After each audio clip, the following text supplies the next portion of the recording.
Hi friends, welcome back. Sthanarthi Sreekuttan. ఈ movie Saina Play ఓటీటీలో streaming అవుతుంది. తెలుగు ఆడియో కొంతమందికి సెట్ అయింది, మ్యాక్సిమం చాలామందికి అయితే సెట్ అవ్వలేదు.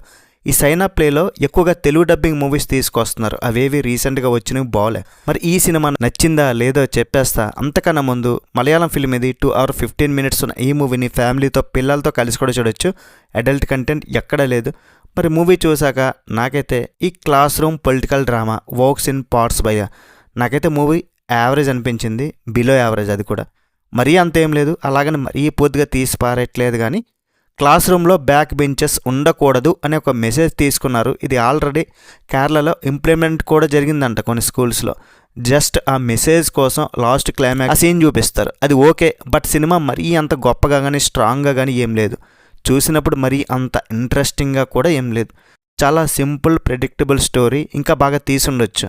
థియేట్రికల్ ఎక్స్పీరియన్స్ ఫిల్మ్ అయితే అస్సలు కాదు. ఇది ఓటీటీ కాబట్టి చూసేవాళ్ళు డిసైడ్ చేయాలి. ఆ చిన్నపిల్లల యాక్టింగ్ మాత్రం బాగుంది. మిగతా మూవీకి జస్ట్ పాస్ మార్క్స్ అంతే, 100కి 35. చాలామందికి ఎక్కదు, పెద్దవాళ్ళకి రెగ్యులర్ ఫిల్మ్స్ వాచ్ చేసే వాళ్ళకు కూడా ఎక్కదు. చిన్నపిల్లలకి మాత్రం కొంతలో కొంత. చిన్నపిల్లల కాన్సెప్ట్, ఆ థీమ్, ఒక స్కూల్లో ఇలా ఈ మూవీ ఉన్నప్పుడు మనం ఎక్కువ కామెడీ అండ్ హార్ట్ టచింగ్గా కొన్ని సీన్స్, ఒక మెసేజ్, చాలామంది కిడ్స్కి పనికొచ్చే మూవీ అనుకుంటాం. బట్ ఇందులో కామెడీ, ఎమోషన్స్, హార్ట్ టచింగ్ వాటికైతే చాలా దూరంగా ఉంది. అండ్ తెలుగు డబ్బింగ్ కూడా బాగోలేకపోవడం వల్ల ఏమో సీన్స్ అన్నీ కూడా సోసోగానే ఉంటున్నాయి. అక్కడక్కడ మాత్రం నాకు వర్క్ అయింది. ఒక యూపీ స్కూల్ ఉంటుంది. పిల్లలు అన్నాక బాగా చదివే వాళ్ళు ఉంటారు, చదవని వాళ్ళు కూడా ఉంటారు. ఇలా కొన్ని బ్యాచెస్ ఉంటాయి. అయితే ఒక టీచర్ ఉంటారు, అలియాస్ అజు వర్గీస్ గారు.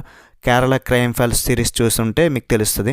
అతను చాలా స్ట్రిక్ట్. అతను ఎవరికి నచ్చడు, తనను కూడా ఎవరు ఇష్టపడరు. తను బాగా చదివే వాళ్ళని మాత్రం ఎంకరేజ్ చేస్తాడు, మిగతా వాళ్ళని మాత్రం తిడుతూ కొడుతూ ఉంటాడు. మరి ఈ టీచర్ పడని స్టూడెంట్స్ కాన్ఫ్లిక్ట్ ఎంతవరకు వెళ్తుంది తెలుసుకోవాలనుకుంటే మూవీ చూడాల్సిందే.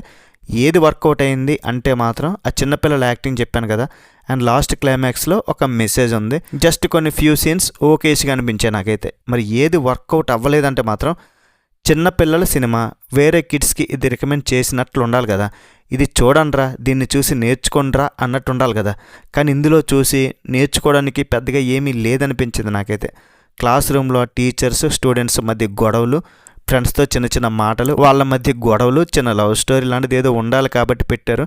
క్లాస్ రూమ్లో లీడర్ సెలక్షన్ కోసం ఎలక్షన్, ఇంకా సెకండ్ హాఫ్లో ఆ ఎలక్షన్ కాస్త ఇంట్రెస్ట్గా చూపిస్తారేమో అనుకున్న ఏదో ఎక్స్పెక్ట్ చేసే, కానీ అది కూడా ఏమి చాలా సింపుల్గా అయిపోద్ది. ఇంకా టీచర్ అజు వర్గీస్ క్యారెక్టర్ అయితే అతను ఎందుకు అంత ఫస్ట్ నుండి సీరియస్గా ఉంటున్నాడు, ఏదో ఉంటుంది ఫ్లాష్ బ్యాక్, అతను చాలా మంచోడై ఉంటాడు, ఇలా ఏదో ఊహించుకుంటూనే ఉన్నా ఆ క్యారెక్టర్ని అలాగే సీరియస్గా లాస్ట్ వరకు ఉంచేశారు.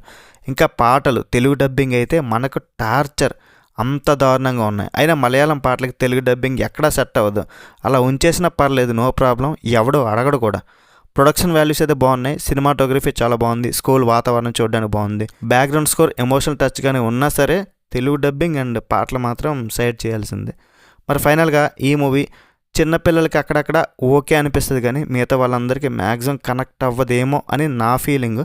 మరి చూడాలా వద్దా మీరే డిసైడ్ చేసుకోండి. రేటింగ్ ఎంత ఇస్తానంటే మూవీకి 2.5/5. That's it guys. రివ్యూ నచ్చితే ఒక లైక్ చేయండి. చాలా నెక్స్ట్ వీడియో మళ్ళీ కలుద్దాం. బై బాయ్ అండ్ జై హింద్.